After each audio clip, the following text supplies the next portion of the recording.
Sean bienvenidos a Clases Aburridas. Yo soy Julio Cruz y los estaré acompañando en esta breve explicación de ciencia y la relación con su cuadernillo. En este esquema tenemos la base de lo que es la ciencia ciudadana. La ciencia ciudadana la hacemos todos, eso recuérdenlo. Se basa en una observación, a partir de esa observación realizar una pregunta, con esa pregunta formular una hipótesis que es una explicación potencial. En base a esa posible explicación, tratar de hacer un experimento o un fenómeno de observación. A partir de lo que observamos o experimentamos, hacer un análisis, identificar cuáles son los resultados, interpretar esos resultados y comunicar lo que hemos aprendido o descubierto. Esto es el proceso de la ciencia en general, pero mucha parte de la ciencia la hace la ciudadanía. Y recuerden que el último punto es comunicar los resultados. Todos los bebés conocen el método científico. ¿Qué es lo primero que hacen los bebés? Realizan una investigación. Son muy curiosos, gatean, agarran las cosas, las prueban. Entonces primero van hacia su objeto de interés, lo que les causa curiosidad. Después, por lo general, formulan una hipótesis. Tratan de ver para qué sirve o qué hace esa cosa. Después experimentan, es decir, lo tocan, lo prueban, lo manipulan y después analizan los datos. Tratan de ver qué es lo que pasó. Si tenía sabor, si tenía textura, si tenía un sabor, los colores, si se podía romper, apachurrar, si pesaba mucho y demás cosas. Después de analizar los datos, lo que hacen es reportar sus hallazgos, ya sea que encuentren a papá y mamá y los lleven al lugar donde estaba el objeto, o que encuentren a otros compañeritos y les expliquen lo que encontraron o les enseñen qué encontraron, y entonces aquí están reproduciendo los resultados y comunicando la información. La ciencia es un proceso cognitivo en el cual todos estamos involucrados, pero esto empieza desde que somos bebés. Esto es la tabla periódica de los elementos químicos. Ustedes ya la conocen, ya la han visto. Está organizados por grupos. Ese es el grupo 1A, 2A, ese es el grupo B, ese es el 3A, 4A, 5A, 6A, 7A y 8A. Como ya lo hemos visto en clases o videos anteriores, tiene ciertas particularidades que no abordaremos de nuevo, pero después veremos con mucho detenimiento. Este es el espectro radiomagnético. Está formulado por ondas.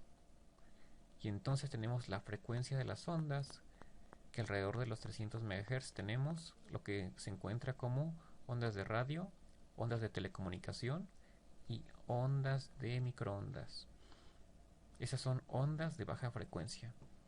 Después tenemos el espectro de la luz visible. Aquí hay una pequeña franja de rayos infrarrojos, luego tenemos ultravioletas, rayos X, rayos gamma.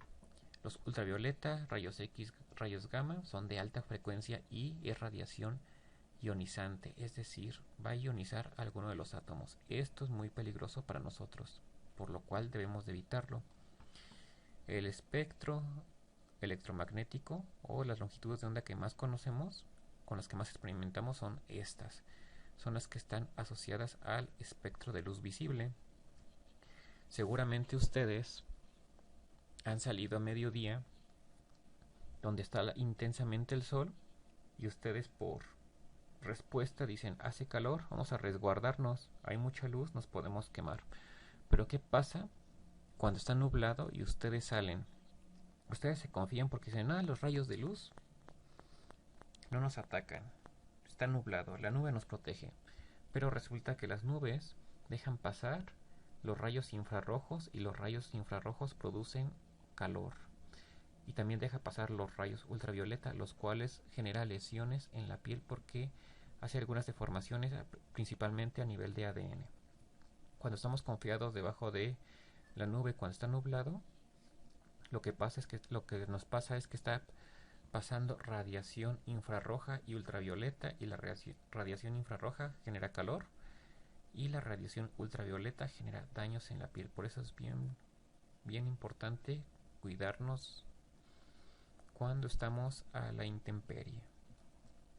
Por esta zona tenemos el espectro, donde están los sistemas de comunicación que por lo general hoy conocemos como 5G, como la tecnología más avanzada. Sin embargo, estas longitudes de onda hasta ahora no se ha detectado o no se ha comprobado que nos generen un gran daño. Entonces hay que tener esto en cuenta. Pero recuerden que esto estamos viendo longitudes de onda. Esto es una fotografía de microscopía electrónica coloreada de forma artificial, donde podemos ver distintos organelos. Donde más destaca es el núcleo, las mitocondrias y un montón de vesículas. Esto es una fotografía por microscopía de una célula biológica. Pero esto posiblemente sea muy complejo. Vamos a cambiar la imagen. Esto es un esquema de una célula, pero visto desde el punto de vista como una fábrica. Cada una de las secciones realiza una función. Cada una de las secciones es bien importante. Y recuerden que conocemos a la célula como la unidad mínima funcional de la vida. Organismos que funcionan a partir de una célula pueden ser las bacterias, pueden ser algunos hongos que funcionan de forma libre y algunos otros organismos unicelulares. También hay organismos que funcionan como un cúmulo de células. Entre ellos están los hongos, los parásitos, los vertebrados como nosotros, las plantas y demás organismos. Entonces, esto es la unidad mínima funcional biológica. Vamos a ver cosas más complejas. ¿Por qué la importancia de los elementos químicos, los átomos, y la estructura celular, una célula? Todo está formado por átomos, y el conjunto de átomos puede formar sales minerales, agua o diversas moléculas.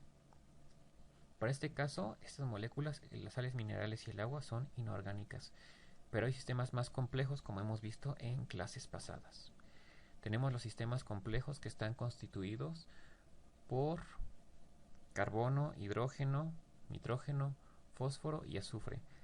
Por lo general, la combinación de esos elementos químicos da carbohidratos, lípidos, proteínas y ácidos nucleicos. El conjunto de estos, de una forma estructurada, da como origen las células, que a su vez forman tejidos. Cuando se agrupan los tejidos forman órganos, y cuando se agrupan los órganos forman aparatos o sistemas. Como lo vemos aquí, los aparatos y sistemas forman individuos, como lo vemos en este caso, el niño.